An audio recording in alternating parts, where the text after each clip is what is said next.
కేంద్రంలోని పాలమూరు యూనివర్సిటీ విశ్వవిద్యాలయంలో ఉద్రిక్తత పరిస్థితి నెలకొంది.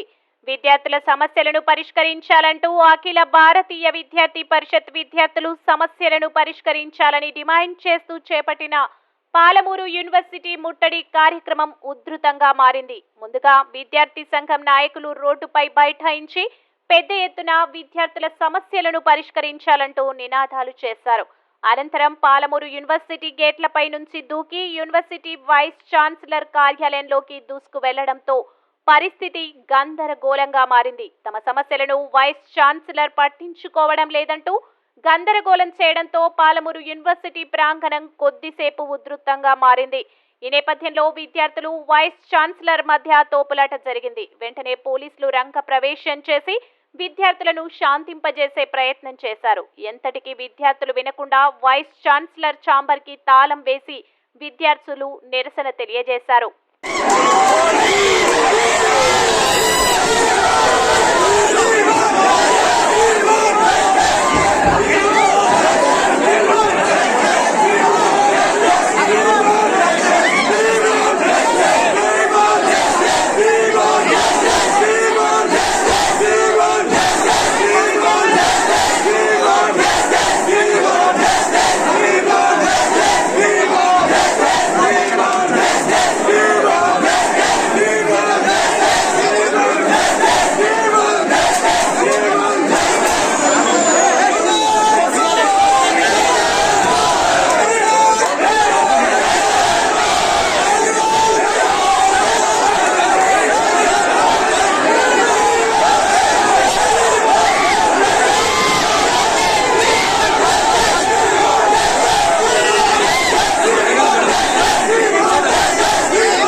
ఏబీవీపీ రాష్ట్ర కార్యదర్శి ఈరోజు పాలమూరు యూనివర్సిటీ దగ్గర ఈ కార్యక్రమం చేయడానికి గల కారణం ఆనాడు తెలంగాణ రాష్ట్ర సాధనకు ఉద్యమ కేంద్రాలైన యూనివర్సిటీల మనుగడ లేకుండా పోతుంది. ఎక్కడ చూసినా మౌలిక వసతులు లేనటువంటి పరిస్థితి, టీచింగ్ నాన్ టీచింగ్ ఫ్యాకల్టీ లేనటువంటి పరిస్థితి.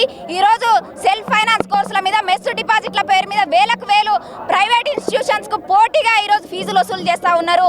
బీసీలేమో ఏసీ భవనాల్లో ఉంటారు, కానీ పేద విద్యార్థులకేమో ఈరోజు పాడుపడ్డ బంగ్లాలలో మౌలిక వసతులు లేకుండా ఒక బూజు పట్టిన రూములలో ఉంటున్నటువంటి దయనీయమైన పరిస్థితి ఈరోజు విద్యార్థులలో ఉంది.